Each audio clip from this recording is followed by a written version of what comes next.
یعنی دیگه الان همه ی کاغذ قلم دستشون گرفتن لیست آشنا تاپ تاپ تاپ تاپ تاپ حذف کنم. الان واقعیت اینی که اینجوری هم نیست. یعنی تا یه جایی همه رو هم حذف کنی تنها میشی، خودت میشی اون آدم سمیه. یه سری آدما رو دیدی که مثلا تا طرفو یه ذره باش سلام علیک میکنی گرم میگیری جوگیر میشه، خودشو سریع مثلا برات بالا میگیره و دو روز دیگه میبینی جواب تماستو نمیده و آدم خیلی هم ناراحت میشه. دقیقا. یعنی از مهربونی که میکنی، از اون انرژی که میذاری، احترام که میذاری، برعکسش میدونی دلیلش چیه؟ عمده رنجایی که ما تحمل میکنیم به خاطر اینی که اندازه ظرفیت شخصیتی خودمون به طرف احترام میذاریم، نه اندازه ظرفیت شخصیت طرف.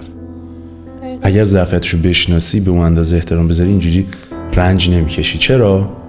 به خاطر اینکه افراد نادان، افراد احمق رو، اصلا یکی از روشی که میتونی آدمای احمق رو بشناسی اینجوری، وقتی بهشون احترام بیش از اندازه میگذاری، وقتی ظرفیتشو نداره، این لیوان به یه میزان میشه توش آب بریزی، بیشتر که بریزی سرریز میشه، بیشتر از ظرفیتش.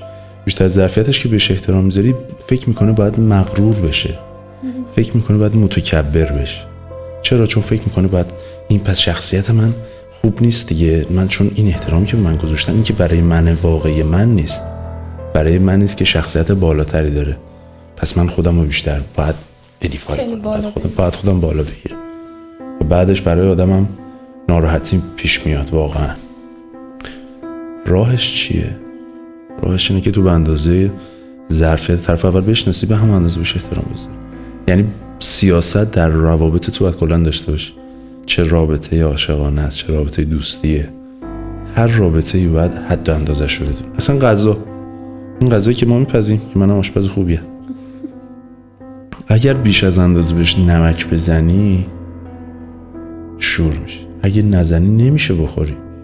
حد و اندازه. به هر میزانی که اینو یاد بگیری که چطور برخورد بکنی، میتونی اطرافیانت رو راضی‌تر نگه داری و برای خودت اونها رو نگه داری. بهش میگن کانکشن.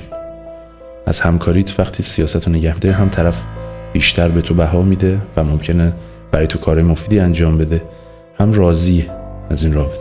وقتی خودتو بدون هیچ سیاستی توی رابطه قرار میدی، اتفاقا طرفم یه نادان خیال بد کنه. خوبی که از حد بگذرد، نادان خیال بد. بعد دستش هم میدی، چون اون متکبر میشه، تو هم ناراحت میشی، تموم میشه. اتفاقا این سیاست به نفع خود طرف مقابلم هست. حالا اینجور افراد تو دسته افراد سمی نمیان واقعا، چون خیلی مثلا درگیر افت شخصیتی به اسم غروره.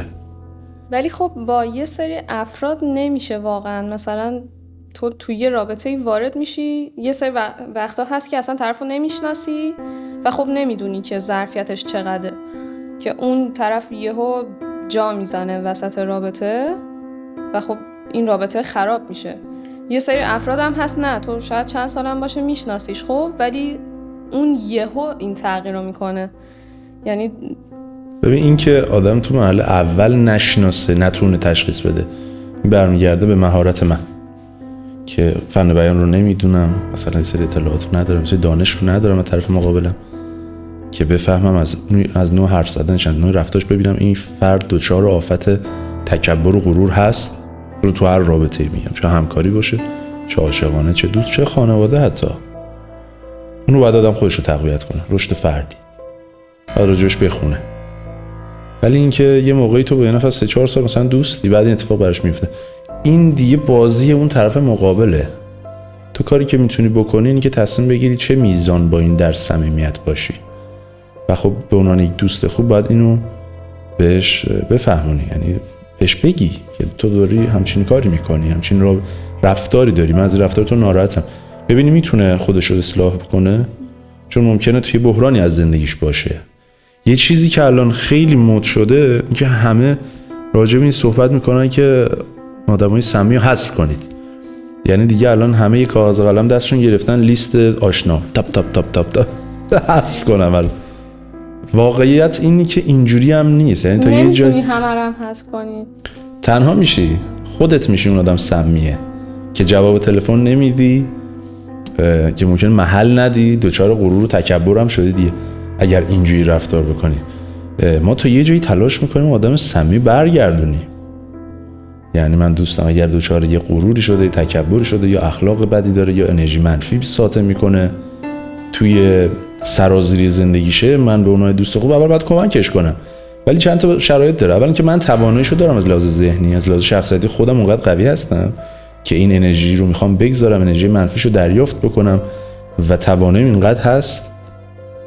وقتی میدونی که یه همچین توانایی نداری، میتونی ساکت باشی، میتونی هیچ کاری نکنی، حذفم نکنی، تعادل حفظ کنی.